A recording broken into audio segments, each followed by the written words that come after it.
This is your correspondent, Colin Withrow. The monolith has now been statistically analyzed. It appears there are young persons on board.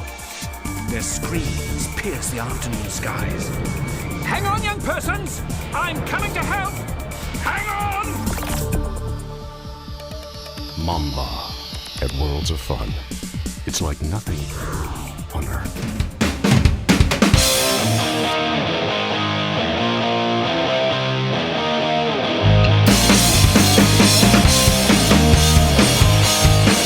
Mamba is the signature roller coaster at Worlds of Fun in Kansas City, Missouri. It's a Morgan hypercoaster that opened in 1998. For those who don't know, a hypercoaster is a roller coaster that has a height or drop of at least 200 feet. It has a first drop of 205 feet, 5,600 feet of track, and a ton of airtime. Let's go through the layout of this towering snake that looms over Worlds of Fun. It was originally painted red, but repainted green for the 2025 season, and it looks amazing. Mamba starts with a slight dip and turn out of the station, up the 205-foot tall hill, onto its first drop of the same height, reaching its top speed of 75 miles an hour. From there, it goes up and over its second hill at 184-foot tall camelback, offering some great floater airtime. Then it crests down before going up another hill that levels out. This is because it banks and turns left into a massive 480-degree helix downward, complete with head choppers with the supports and a mist screen, before taking a left turn, heading up into what would be the mid-course brake run. But if you thought you were going to catch your breath on this thing, you're dead wrong.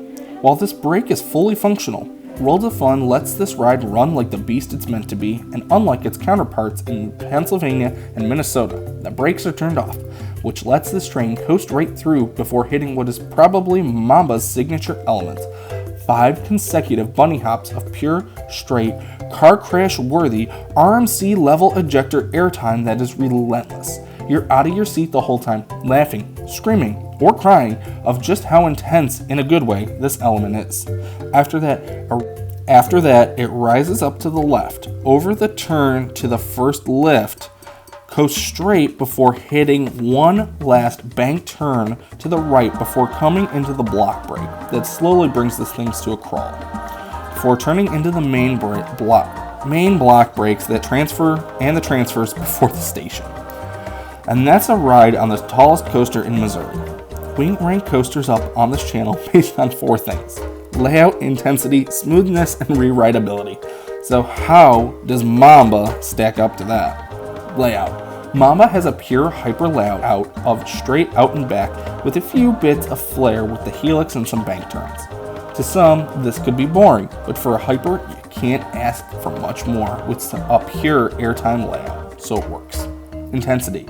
While to me, this isn't a super intense ride, I would say the airtime on this, especially the 5 bunny hills at the end, are aggressive and could be too much for some people, especially on your first ride.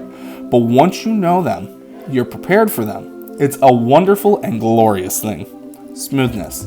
It's quite smooth in my opinion, and that's with me having then a less than ideal back. Could be a bit aggressive to some, making it a bit more jarring, but it's not rattly or janky in any way.